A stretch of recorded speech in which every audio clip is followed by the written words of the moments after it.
He said, baby, what's a big deal? Feel what you wanna feel. But yeah, it's pretty amazing to be able to sort of have like a TV studio, Exactly. in Yeah. that little thing. Wow. All right, that's on. The battery's good. That's good. All right.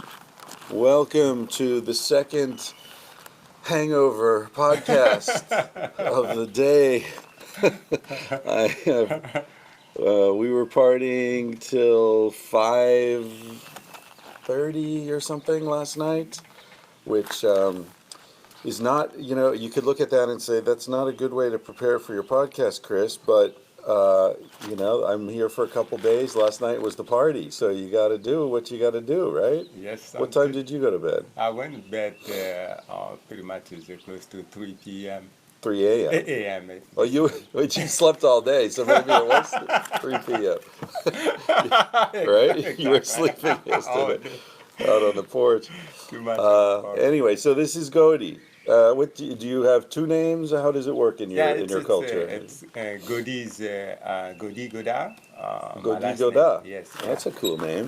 But Godi that's Godar. my nickname. It was named after my uncle gave me that name. But my real name is Moteke Molanga. That's what I recorded through to all my documentation. So that's on your passport. Yes, It's yes. not Godi. Yeah. Okay, That's it. I got you. And you're from the Democratic Republic of Congo, which is the big Congo, not Yes, the sir. small Congo. Yes, sir. Yeah. Okay. You're from, and you're. That's I always think of it as the Congo where the bonobos are That is correct. That's the Right. only places they are on the in planet. the world. Earth. Yeah. Yeah, there's the bonobos are south of the Congo River, and chimpanzees and I guess gorillas. Are there gorillas in Congo Yeah, as well? there's a gorilla in Mountain the gorillas? east part of Yeah.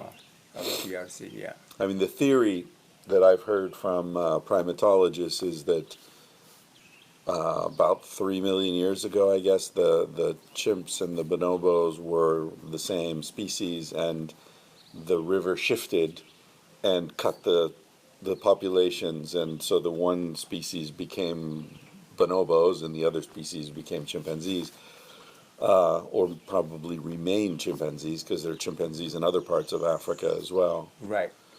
But it doesn't.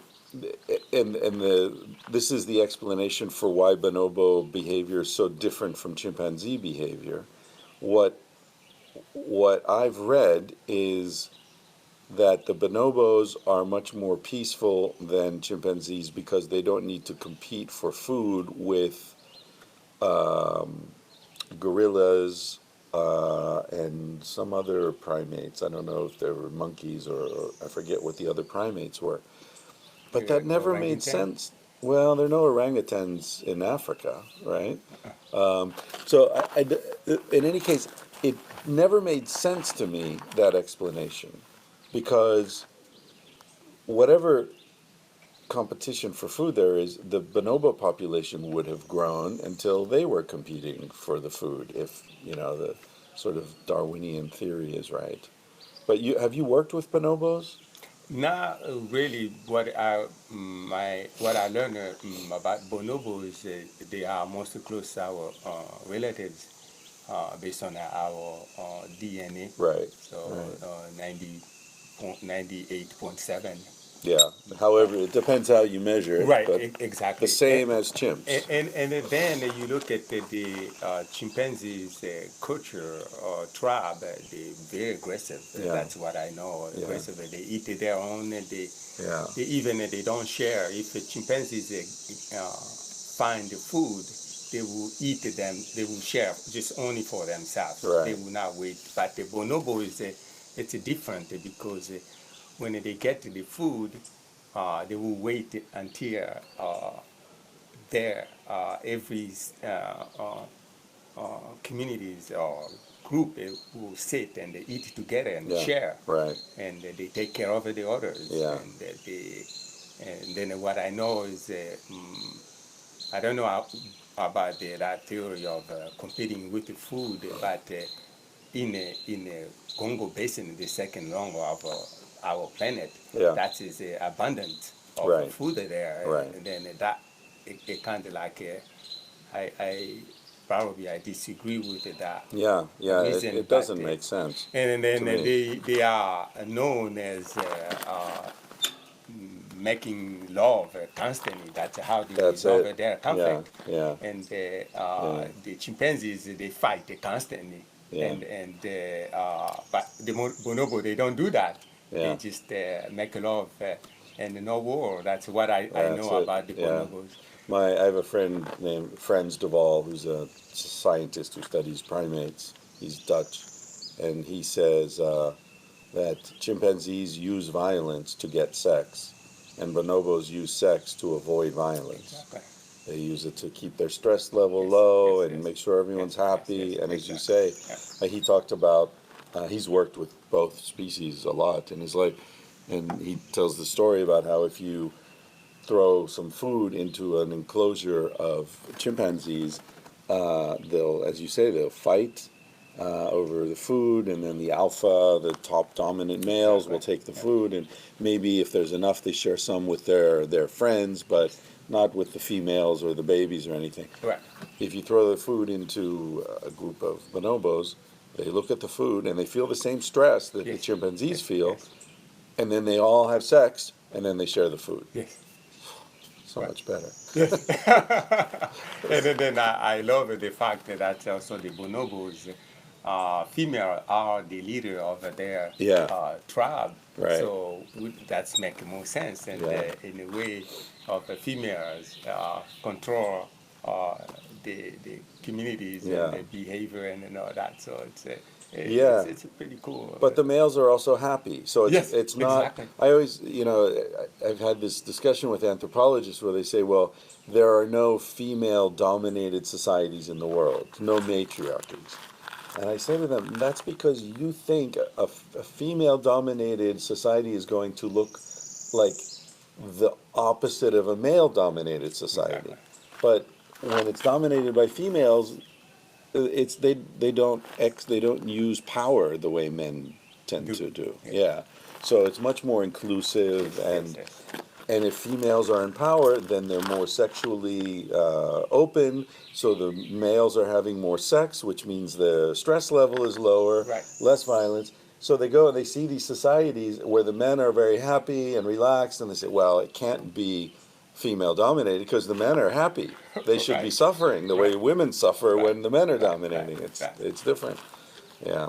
So anyway, you grew up in Congo. Yes, yes, I do. What village? Where were you born? I grew up in the north of Democratic Republic of Congo, on northwest part of the DRC, right on the equator, south 28 kilometers south of the equator. Yeah. So in a small village, it's called Ikokobunginda, which is a tribe community is surrounded by lake. The lake is approximately 70 miles by 50 miles Wow, wide. it's a big lake. So it's all surrounded where the heart of Congo Basin is. Oh, yeah. really? So, So, and were people in your village hunters or farmers, or where did their food come yes, from? yeah, they are hunters and they grow food, and there's where they have domestic animals, chickens, goats, sheep, ducks, otters, and also the fishing men and fishing women. From the lake, right? So it's in a lake. But the last time I went back home, it was I can see it's a lot of stressful into the lake because there is no regulations of what type of fish you keep and what type of fish you Right. eat.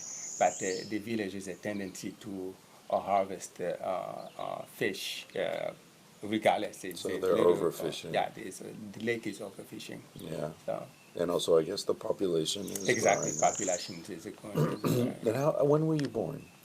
I was born in 1964. Yeah. So we're roughly the same age. Yeah. So you remember Mobutu? Oh, very, very well. Yeah, Yeah. I was. That's when I was born. The Mobutu leadership. Congo got independent in 1965, from Belgium, then Mobutu take power Yeah. since 65. Who was there was another leader very briefly before Mobutu, and like he was a very sort of nationalist and maybe socialist. Lumumba. Lumumba, Yes, yeah, right, yeah, right. Yeah, Lumumba was very involved with Patrice, Patrice Lumumba. Yeah. Yes, and then seems like the CIA yes, they didn't got like him. involved. Yeah, Yeah, yeah. And then Mobutu was took over. Yeah. was the Americans' choice. Yeah, yeah. There's a amazing film called When We Were Kings. Yes, You yes, seen that? exactly. Yeah, yeah. Were you Muhammad one of the boys running along? I was in the village. We received the news, and there was like it was a big deal. Yeah. It's What like, were they saying to Ali? Ali Bomaye. Bomaye, right? Which killed him, right? Ali Bomaye, Yeah, exactly. yeah. George Foreman didn't like that. No, not at all. Yeah. Yeah, I remember like when in that film they showed George Foreman arriving and he had those German shepherds and he brought and the people like because they associate German shepherds with the military and the police and like Exactly, yeah. it's not a good way to be popular in Congo. No, they did not like Bad that. move. Yeah, Yeah. He did not come with a good energy. Yeah. Ali was the Yeah, best. he Yeah. was amazing. Yeah. Yeah. So you grew up in the village, and what was it like? What was life like in the village? The village, like it was a very, to me, clear. It was a very laid back. I never even expressed the stress level until I came to the United States. And We're good at stress here. exactly. Yeah. It was a very, very laid back. I would wake up in the morning as a child, pretty much is just either be with my dad or my mom or my uncle, my grandfather, and just teaching me how to be somebody and to be part of the family, the culture. And it was clear to me that it took a village to raise a child. That was one of those things I will never forget in my life because of how I was raised is by my aunt, Right. grandfather, every person who are considered a mom and dad. Right. And there was a great respect, and we Right. take their advice because they know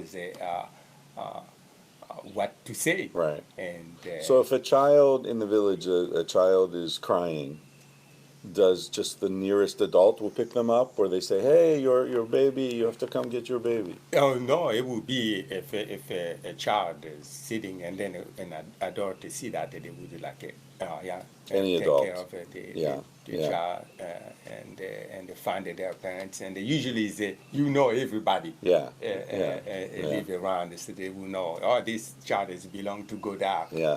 So yeah, it's a beautiful. And then I will go. I went to school. They have a small elementary school there in the village. So it was just after school. It was basically go hang out and go and fish in the lake and fishing, and go in the forest and watch animals, and the hippos will come in the shore before they leave the lake and to go eat the food. So it's that was a part of our entertainment. And then we go in one area, you see all kind of monkey will come before, maybe early in the morning or before dawn. That's when they try to go and find the food. So, and we will be creative in a way in making a dugout canoe and with the small trees and putting maybe a car with, you make your own car, or like you have oranges, 4 oranges, and with a twig and put it together, and you have a wheel. You probably might see that in Africa, and they wire it together and then just be creative. Right. I was very good at it with my hand. Yeah. If I can remember very well. It was beautiful, and just to hang out with the friend and Was it helping many dangerous? families. Like hippos are dangerous. The hippo is dangerous, and Yeah. I remember one time I was 14 years old. If the major transportations in the lake, it's you have a dugout canoe and you paddle and you go to visit your relatives.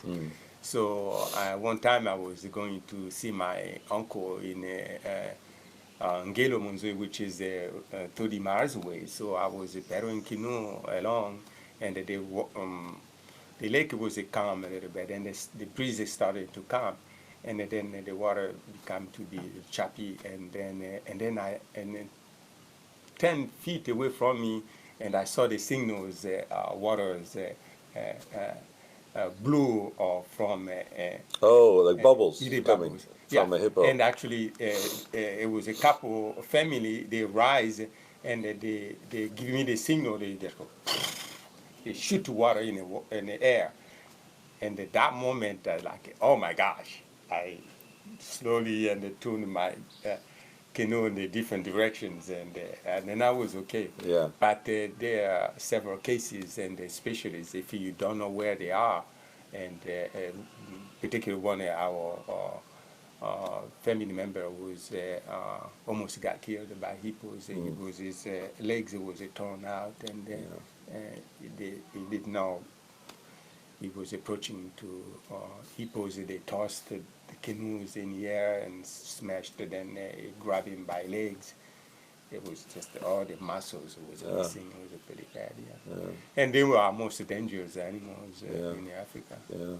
Were there alligators or Crocodiles, My great uncle was killed by crocodile. By crocodile. He was with his brother on a dugout canoe, and in the traditional fishing ways, they fish with the spears, and it was not really clear. They thought fish is swimming in the surface, and then when they launched the spear, and there was a giant of 20 feet croc, and they rise and they took his brother until today, and the one lived.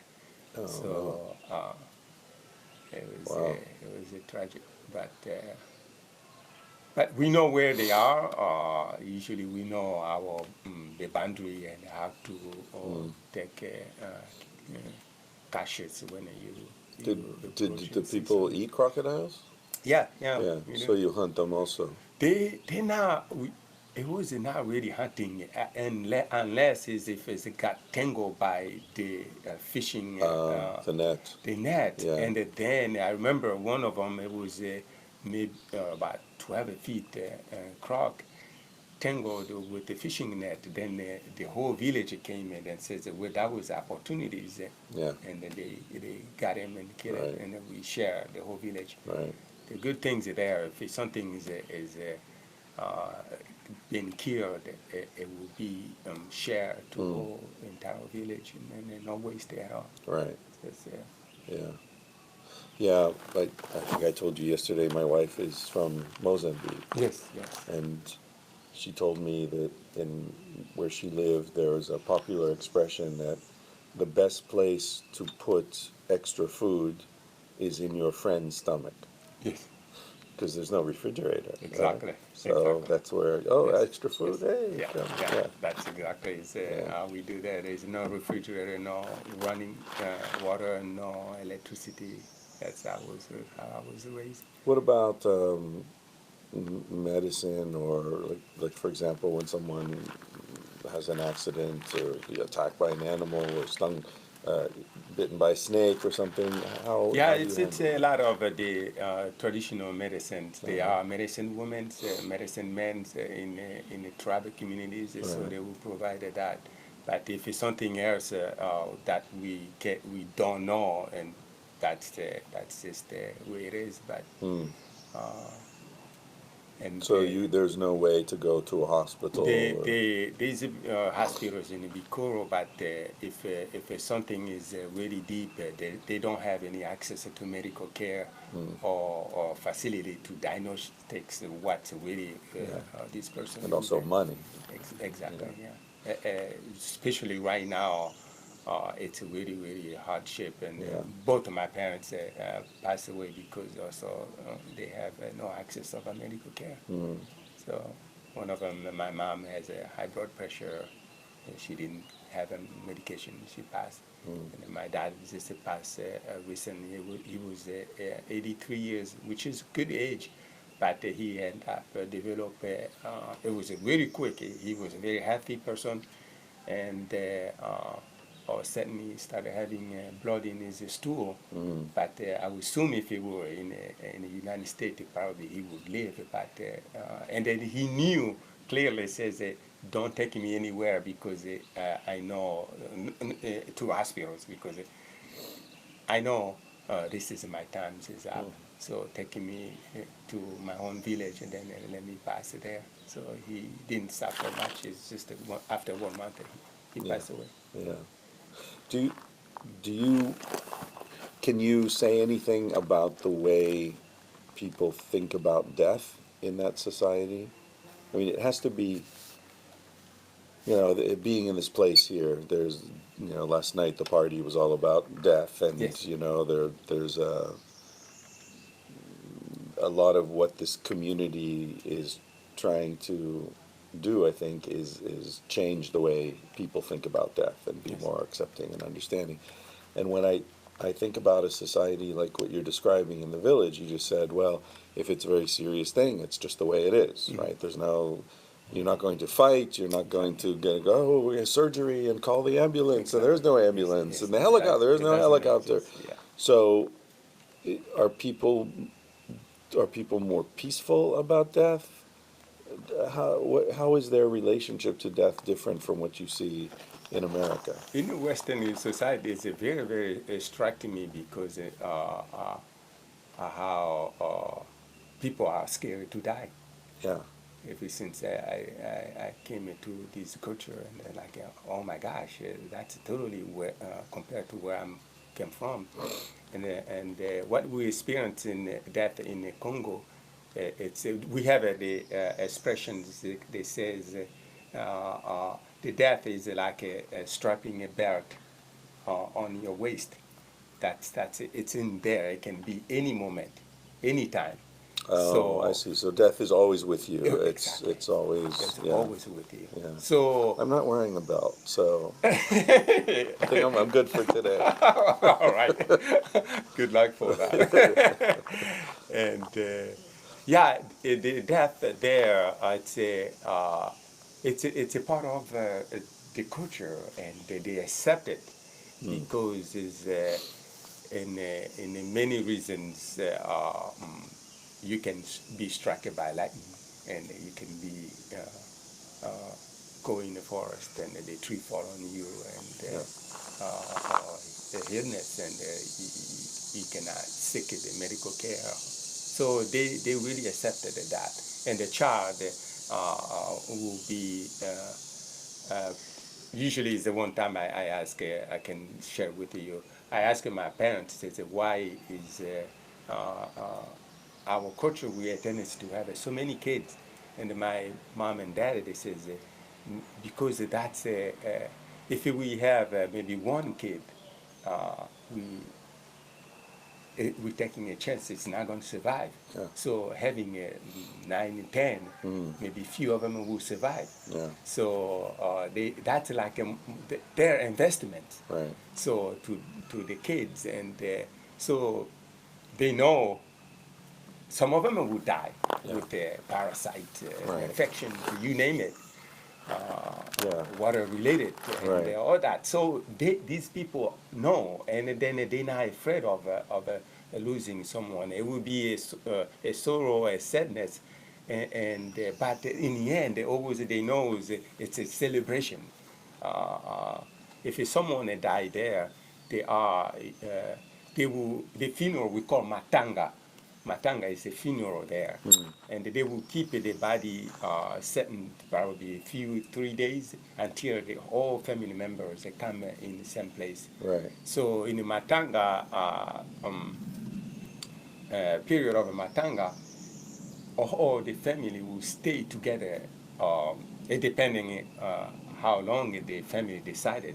it can be 2 weeks or a month. Well, people have traveled to Yes. be there, Yeah. so People travel to be stay there, and and they enjoy stay it. in one place, and they bring goods Yeah. and the celebrations, the life of that particular person Right. who passed. And there will be the traditional, the dances and the connecting with the nature. So it's a very, very beautiful celebrations, and people will share. It's just an incredible ritual part of the customs, and then we do celebrate about somebody passing. So it's a very, very, I love the way we practice and continue to do in that tribe community. Yeah.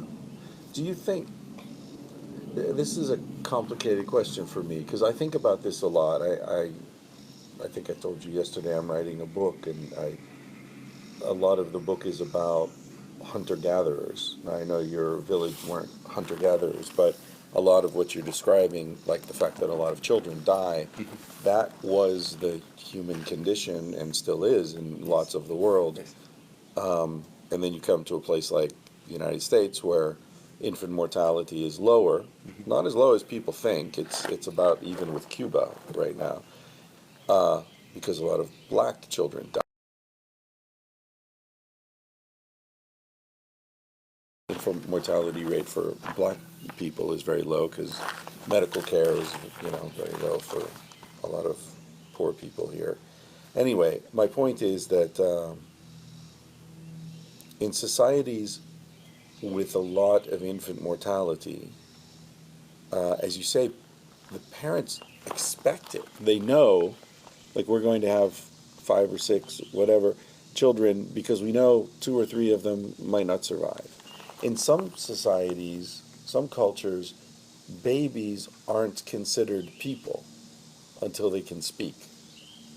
And I've always thought that that's a way um, to sort of protect against the sadness, because the baby's very vulnerable and they can get sick, they can die. Exactly. Maybe they're not strong, and it's Correct. better that they die. Yes. Yes.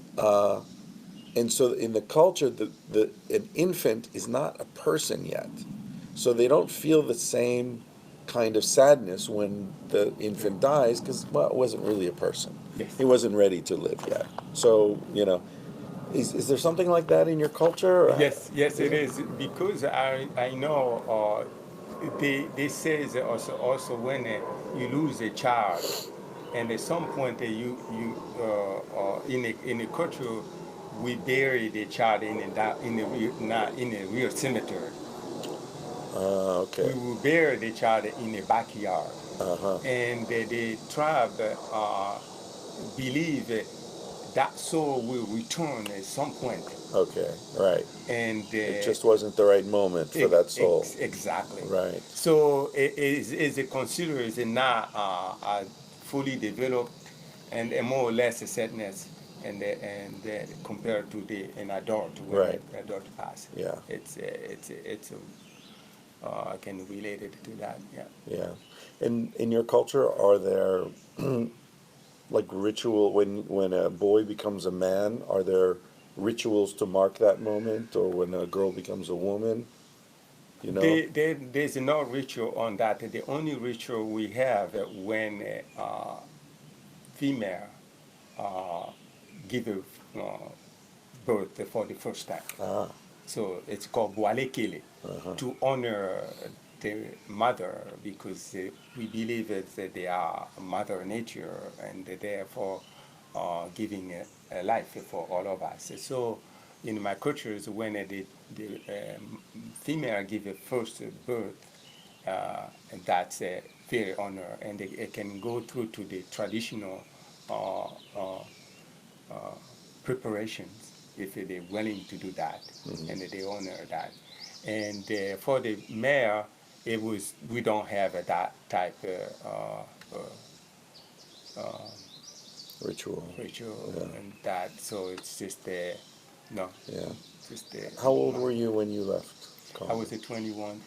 And did you have to do, like, join the military or something? Is that required that young men have to go in the military? Yeah, it's required, but especially where I was raised in a tribe, it's harder to recruit anybody from that far. Usually, Right. it's kids are more in the city, they were recruiting them, but Right. in remote is more rare. They leave It you was alone. nothing really. I was worried about that at all. And why did you leave? I left when I was 7 to 11 years old. I kept having a dream. It was so clear that I would live in my tribe. As I see my communities, it's a tech village to raise a child. I will go somewhere far away than continue to support my community. And I kept having this dream. I told my mom and dad, I says, Mom, I'm having the dream. It's so important, and then I will leave you, all of you. I'm the oldest child. He says, they asking me where. He says, I don't know. And then when I was 16 years old, Dean DeBoer is originally grew up on a farm from South Dakota. He volunteered, moved to Zaire, working with the Habitat for Humanity. So he was in Kinshasa learning Lingala for 3 months. Then he moved to my village, and the Habitat was building a home for the poor people there. So that's how I met Dean. My grandfather was a chief in the village, and so he welcomed Dean. Dean, we adopted, and his family adopted his dad as well. So What is his name? Dean what? Dean DeBoer. DeBoer. Yeah. Oh, like the big diamond company. Is it DeBoer Diamonds in South Africa? Yeah. Yeah. I think so. So you met him and you were how old? 16? 16 years old, and then I was helping Dean with the communities, the language and culture. So we become a very, and then in '85, that's when he moved back to the United States. So he ended up sponsoring me to come to the United States. That's how I ended up here. And did you learn English with him or? Later, I did not really speak any English when I was at home, but as soon as I got to United States, I took English as a second language to doing that. Yeah. And did you go to South Dakota? Yes, yeah, I went many times and to see his families. And, But where did you when he sponsored you? Where did yeah, you go? yeah, he was in Durham, North Carolina. Oh, in Durham. Yeah, Okay. yeah. There's a tension community. They were formed. It was formed in 1972 between Durham and Chapel here, and then I moved from the jungle straight to Lockridge community. Really? Yeah, that's the only place. 31 years ago now. 31 years ago. Do you remember what a trip? So how did you get to the airport? You flew out of Kinshasa? Yes, I flew from Kinshasa. I got transportation, Dagat canoe, cross the lake, and 3 hours, and get a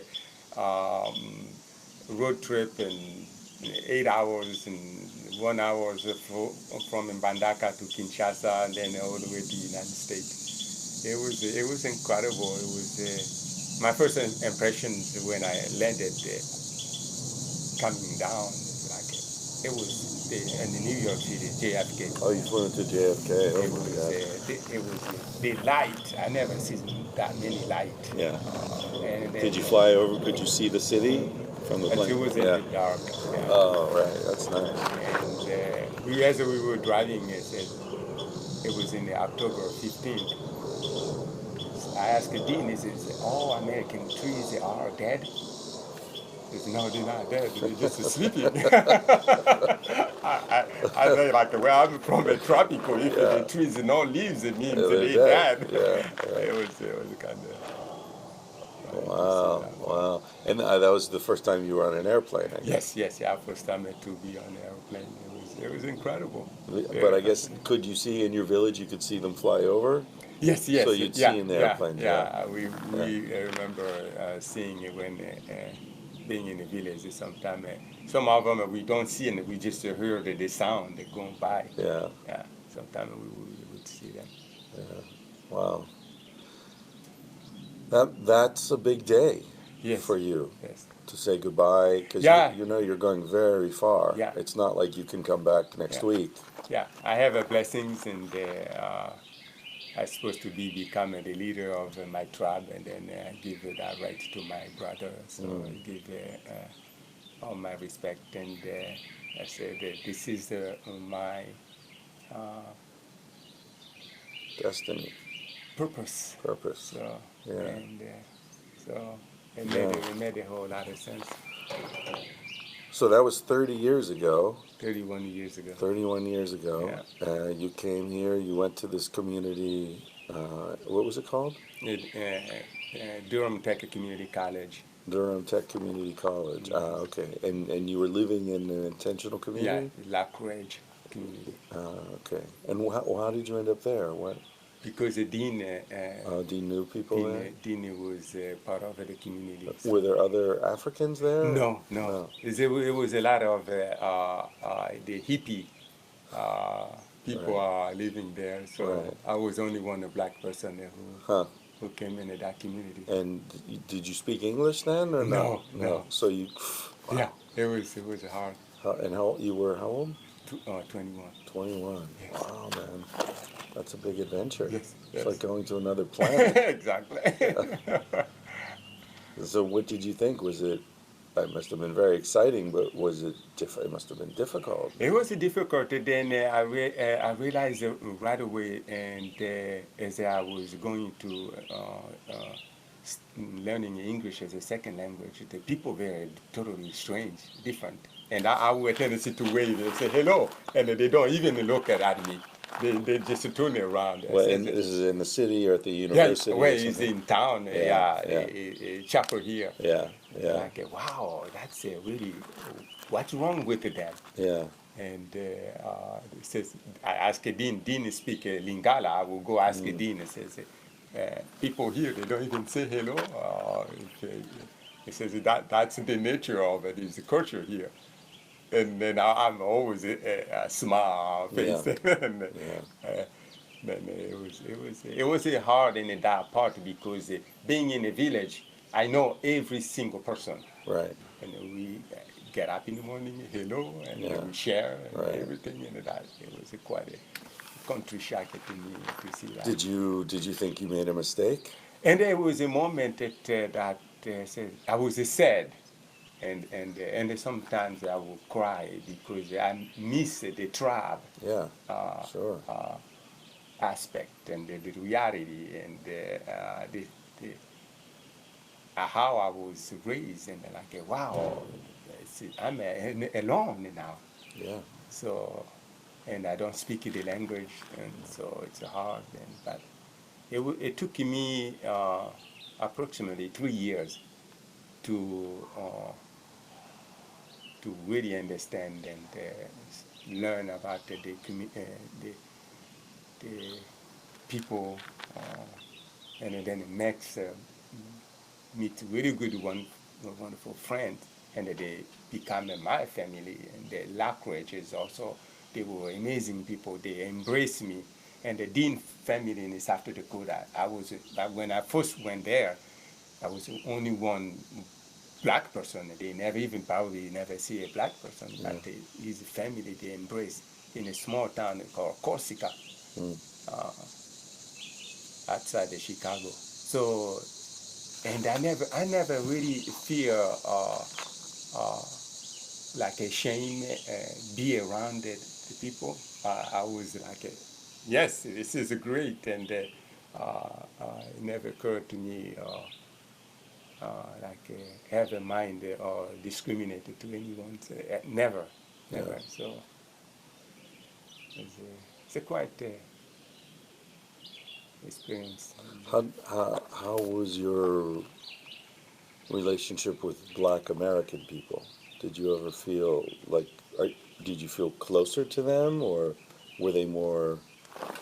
I mean, I told you the other day I have a friend from Congo, the other Congo, and her relationship with Black American people is very complicated because they think that because she's black, then they're the same, and it's very confusing for her to think about that. Is that something that you have to deal with, or that you've thought about over the years, or it's not an issue for you? It occurred to me when I was going to uh, Durham Tech to study auto mechanic, and there were several of black students, and I remember every once in a while, one or two, or every once in a while, we approach it to me. They are asking me, uh, "How do you feel about the white people in this country?" My answers was, I remember that moment. I felt uncomfortable, and then that they asked me that question, and I said, where I grew up in a tribe, it was nobody to have to be discriminated.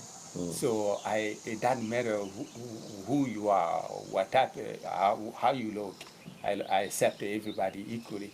So I don't have any problem with the white people at all. A matter of fact, Dean is the one who sponsored me to come into the United States. He's a white, and I adopted him as my dad. Yeah. So, and they says their response was like, well, you probably should not be a friend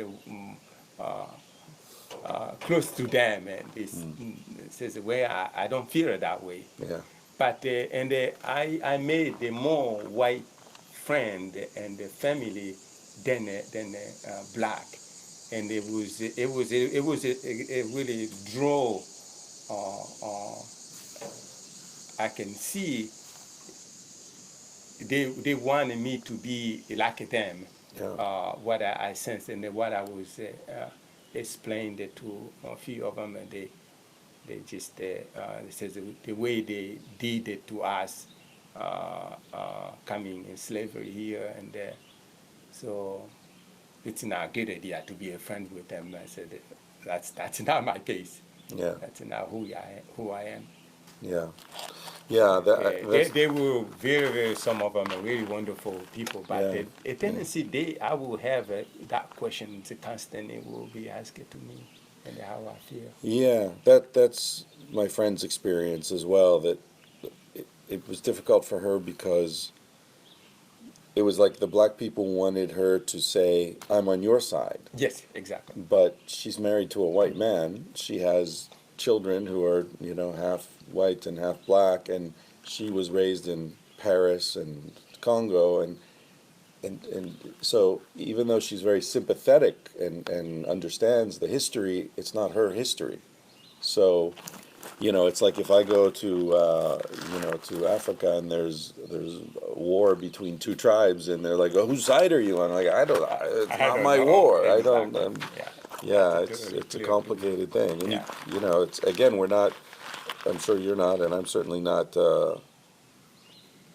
denying that there's good reason for this Yes. distrust and anger and all that. But yeah, it's a complicated thing to be an African person in America, I think, because of that. You sort of get in the middle of this thing Yeah, that's no. not your That's fight. not my Yeah.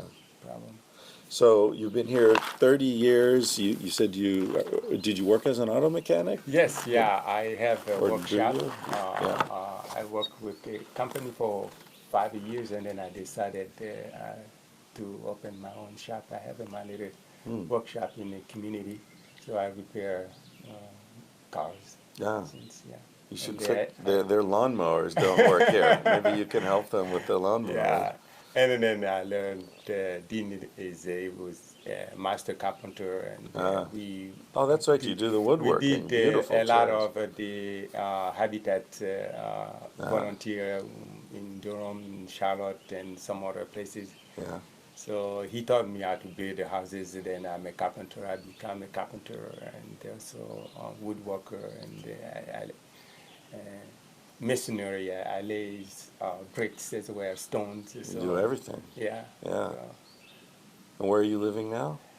I live in Lockridge Oh, community. you're still there? Yes, Ah, it's cool. still there. Ah, all Yeah, right. still live there. It's still, I didn't know if it was still Hmm. functioning. Yes, yeah, it's Ah, still that's fantastic. How many beautiful. people live there? There's a 25 family live there. 25 Yeah, families. Ah, they have a little bit over 100 acres. nice. It's all surrounded by Duke Forest. It's a very, very Nice. beautiful place. Ah, that's great. Yeah. And you grow your own food and have Yes. animals Yeah, and we things? have garden, community garden. So Right. I have my garden, grow food. It's a wonderful place. Yeah, that's fantastic. And how did you, have you had children? Have you married? Yeah, I was married that 12 years ago. So I have a child. I was married an American. So Joshua is my son. He's 17 years old. 17, wow. Yes, yes. Does he live with you? Yes, he lives Wow. with me. Yeah. Cool. And is his mother white or African? Yeah, his or what's- mom is a white. Ah. And, yeah. So you She lives in Chapel Hill. She lives in Chapel Hill. Yes. So you mentioned, or maybe Elisa mentioned to me that you're doing work supporting, well, your dream, right? Your purpose that you said Exactly. earlier Yes. was Yes, indeed. that you were going to go far away, Yes. but you were going to help your village. Yes, yes.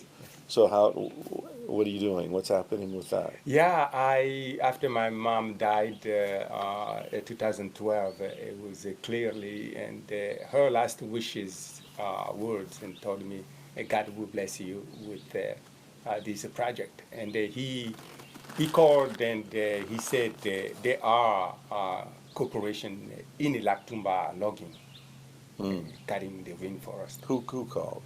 My mom. She called. Your mom. Yes, Yeah. yeah. Yeah. And in 2012, she had a stroke and passed. Wow. So I thought about that earlier, and then when she called me a couple years before we find out that she was sick, that was clearly, and it says, yes, now it's a time to do help my community and because a part of the land it's belonged to my ancestral land right, so they don't have any documentation Yeah. to say that, Of but course. it's recognized by the government, but the government always they allow it to take bribes and money and go send the people to log the forest. So I flew back to Kinshasa. That's 27 years later. First time you went first back? time, yeah. I went to bury her, and strictly I went to Minister of the Environment. I met with them, and I explained my situations and my mom legacy. I think I needed to do this. It's important. So to protect it is the forest and for now and for the future generation. So I find out some agreements from a national level. UN are involved and they're putting a lot of pressure to governments. You needed to save it is second largest rainforest in the world. So this is the most resilient to our climate change. So they have signed up agreements in some ways. The RED program is reduction emissions, deforestation, degradation, so they can benefit some money from the RED program. So as long as they are collaborate with the local communities and to protect the land. Right. So he explained it to me and clearly, and he felt I was speaking from my heart, Right. and with have a passion with it.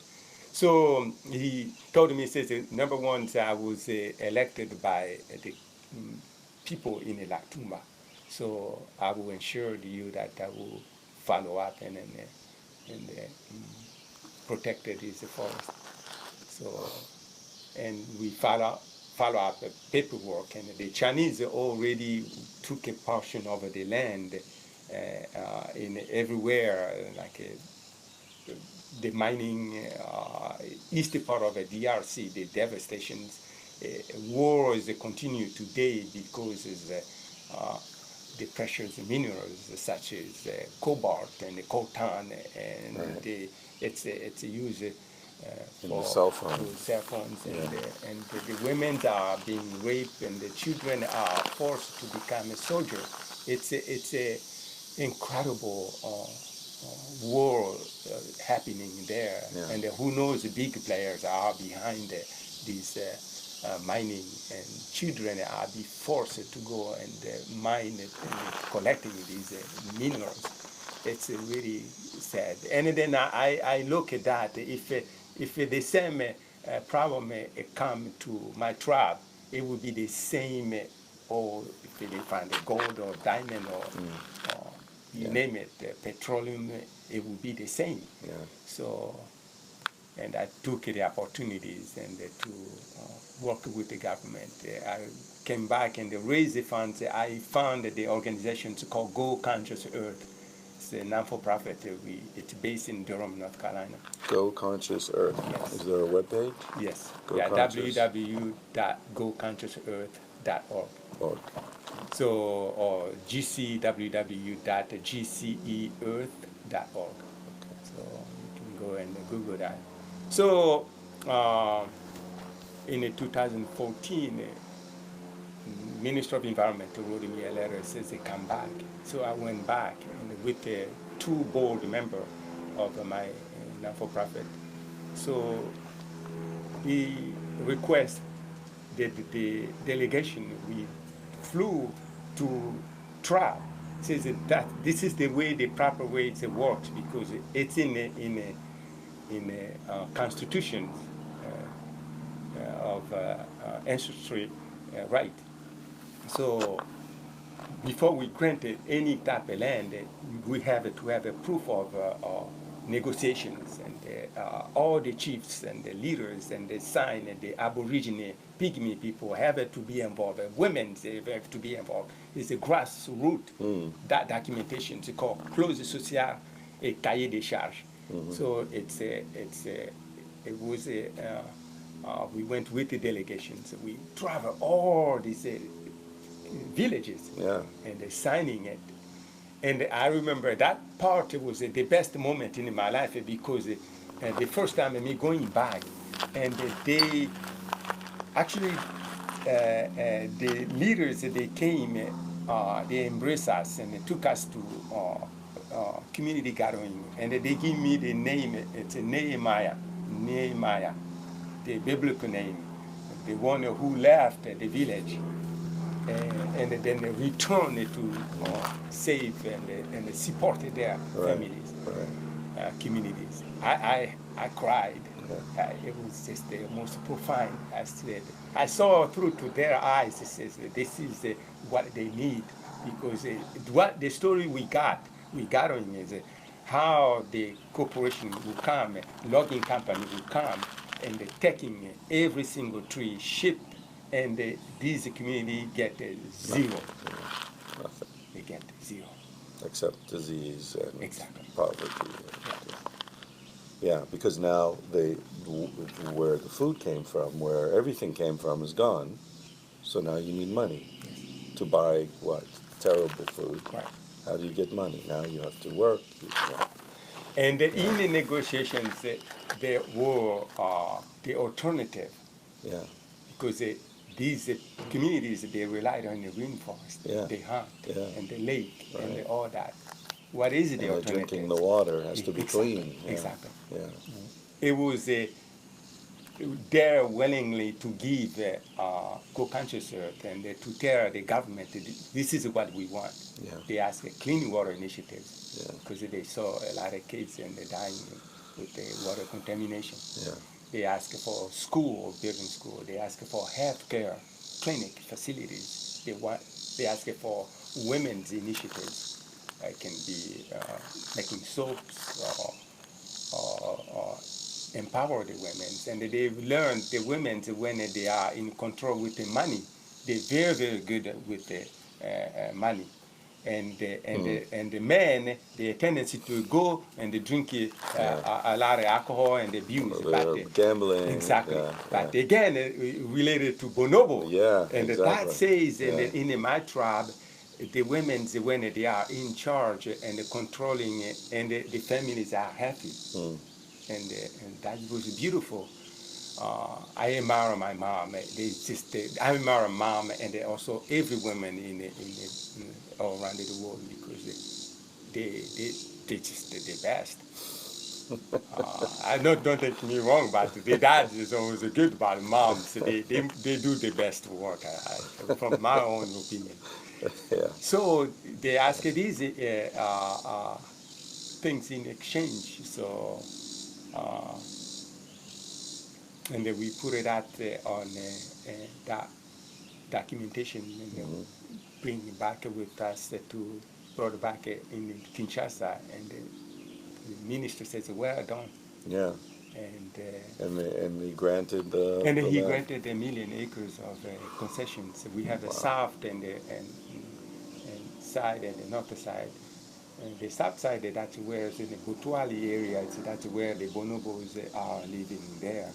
They are there. It's part of the concession. Yes. Oh. If you go there, and we also have a partnership with the SEDEN, the local NGO, who fought a great deal to make sure the government, they don't cheat. And they don't take the land away from it. They follow the agreement they signed with the UN. Right, you can't rest. So it's very, very, very great. And the community concessions become now is very, very important in the DRC, because at some point they gain money, the government get the money, and also it's a win-win situation with the local community. Yeah. So. And my dad was so proud. Oh, to that's see great. That. He saw that. Yeah. And 2016, we bought the village dryer. It was developed in Utah. This group, it's called wholelive.org. They developed this dryer. It requires the human power, and it's a rotating. And you just have a few people and turning the wheels and the dryer borehole exactly for where, yeah. Is this the one where they made it like a toy for children, that the children run and jump and spin the wheel? It's it looks sort of like that. If you look at my website, you will see it. Yeah. I'm thinking the one I'm thinking of is a pump. It's to pull the water no, after you have the well. After you have the well. This is the drill to make the well. Yeah. And it's beautiful, fascinating the way we learn it, because a lot of big organizations, when they go drill the well, a lot of them is being abandoned. And because there is no follow-up and no maintenance. And they have a big rig, a machine, transport on a big truck. And our driller, it's designed, you can take it apart and they carry it to various areas. Remote areas. Exactly. Yeah. And we have we have a guy from Kenya, engineers, and they went there and they trained the community how to drill and how to maintain them. The maintenance is very, very, doesn't require much. Yeah. And our well is functioning. We drill 5 of them in different villages, and it provides water over 10,000 people as we're speaking. Wow. So I'm now, that's our first initiatives, and we already, people, they were incredible.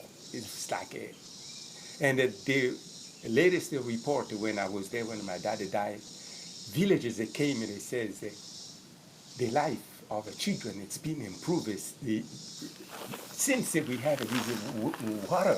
Right. And the other villages, they heard of that. They will come and using the same wares. Yeah. But that's like almost nothing, but that's just planting a seed. Yeah. It was incredible stories, and it's like, and they big says, when are we going to get our own ware? Right. there are more than 60 villages around the Latunda. So, Fantastic. but So your organization is still raising money? we're still raising money, and I'm hoping by the fall we will raise. We have like a portion, $20,000 now raised, and we need in addition of 30K or more, so I can go and drill more 5 wells, and eventually get more funding so I can empower the women in the soap making factory or biochar. That's another things that I want. The biochar is just incredible program that you.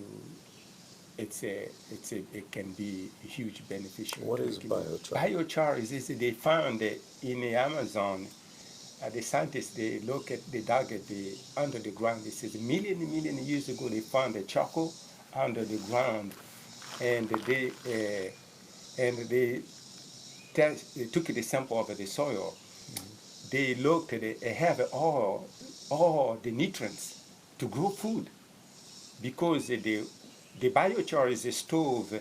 I don't know who started it, but that's how back in the day they make as a really unique stove. You burned when you burned it, it doesn't the smoke, it doesn't go in the air. It's like a cycle, or just the carbons just like in the wood itself. It don't go to in the atmosphere. Right. So, and when you chop it, after you do the biochar, you put the water and you crush it in small pieces, and then you put in your garden, and it fertilizes the soil, and then you can grow food like incredible. But and you need the carbon and nitrogen together, especially the stuff that you can get from nitrogen. Chicken manures is really, really good. If you mix with a biochar, a lactane, and a kept that or the good stuff into to the soils. And so it's better for the air quality. It's good for the air quality, because the women in my tribe, they cook in the huts, and the hair smokes, and they're really bad. They're bad for the health, and they're also good for the environment. It doesn't pollute it, and they require you can use animal manure to burn. You can just use the twigs. You don't have to cut the big trees. And they're very, very simple. It runs very, very efficient. It's a different type of charcoal. It's not that charcoal you just burns and they send the smoke in the air. It's a different. If you have a chance to Google the biochar, I will. It's amazing. It's a stove. That company. They are a company making them. Some of them in South Africa. Making the stoves. Making stoves, so we can distribute it to maybe. If I have a fund today, I can really get the recipes, how to build them and empower them. That's the thing. I mean, you can buy them, but what you really need is to show people how to make them. Exactly. That's how we wanted to do with the village driller. These people create the economical and empower them. They feel it's good for themselves, and that we drill is where ourselves. It was not outsider came and do for us, and big, we maintain it. Rich white people came and saved us. It's a very, very, very beautiful. But this is our focus, and continue to preserve the rainforest and help communities, sustainable development and farming techniques and mushrooms grows and bring more nutrition stuff and then food fish farming techniques.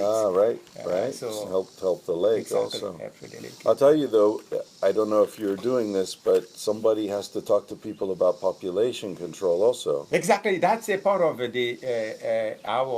we wanted to do that really, really bad, because if we have healthcare clinics, then that would be education. fertility Yeah, exactly. counseling. Yeah, I because now, agree. I mean, you're helping, as you said earlier in the conversation, if half the children are dying, Exactly. okay, but now if Now, half the children aren't dying anymore because yes, you have clean water and you exactly. have a clinic, and Yes, yes. now your population gets much bigger very Totally. fast, Yeah. and then you have another set of problems. Right. Yeah, Exactly. but again, if you empower women, they have fewer children. Exactly. Yes, totally. It's It's all about to educate them and yeah, work with them. So yeah. that's really key. That's fantastic, man. Yes. This is really good. So people can Google biochar, which I'll do also. Yes. And if they want to send you some money to Yes. help with this project, Yeah, we are now for profit 501c3 and send a check. There's all information you can find in the website, Yeah. or you can donate it directly there, Right. and you have a and tax break. you are. This is not one of these organizations where you send a bunch of money and 80% of the money goes to people sitting in an office in Exactly. Washington. Exactly. This money really goes to the village. You're the boss of this thing, right? Co-conscious Earth is done so amazing. It's a small 5 years organization, and the money we raise purchasing the village drill and drilling it is the 5 where all the money went to do that. And I'm a passion. This is my heart. This is what I believe, and I never get any pay. Right. Zero money. Zero. Zero. And all the work is a volunteer work. Right. And then if it's someone they want to prove us, and just look at what we already done so far, and we will continue to do that. I remember my promise to myself. I said, I cannot allow the money goes to somebody pocket, because I from in this tribe, I feel their pain, and how the corporation will come and they take it, taking, and I'm with them, and I will make sure everything's they ask. Yeah. And Well, I can verify. I think that Godi's not stealing the money because he's been wearing the same shirt for 3 days and sleeping on the porch. So he's not a millionaire. No, that's the real deal. Thanks, brother. Thank you, Chris, so much. I really appreciate meeting you. It was so. Thanks for Alessa to connect with us. You have the opportunity to come and come out, find out some of the opportunities. Yeah. Whoever think I will be here with you. Yeah. No, it's amazing. Life is great. Yeah, exactly. All right, I'm going to turn this stuff off. Thanks for doing this. I appreciate it. Thank you so much.